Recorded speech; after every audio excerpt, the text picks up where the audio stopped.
माण्हू तव्हांखे हू वारी तूं आई केरु बाबा चांहि जी सलाह निकिरंदा असां इहे रवैया माण्हुनि जा ॾिठा आहिनि फाइनेंशियल बाबा डॉक्टर जे हिसाब सां पाण खे स्टेब्लिश करिणो पवंदो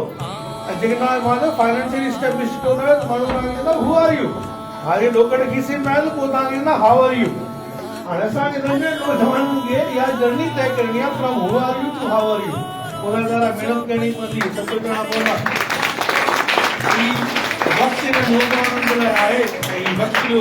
फ़ाइदो वठण जो उन खां तमामु घणो फ़ाइदो थी सघे थो ज़ारा इहा नंढा ॿार जिन्हनि खे रिहाई खे ॿुधाए सघे थी वक़्तु तव्हां लाइ क़ीमती आहे तालीम तव्हां लाइ हथियार आहे स्किल तव्हां लाइ बारूद आहे हिननि खे अञा पंहिंजो टाइम ॾियणु खपे पढ़ाईअ खे हिननि शयुनि खे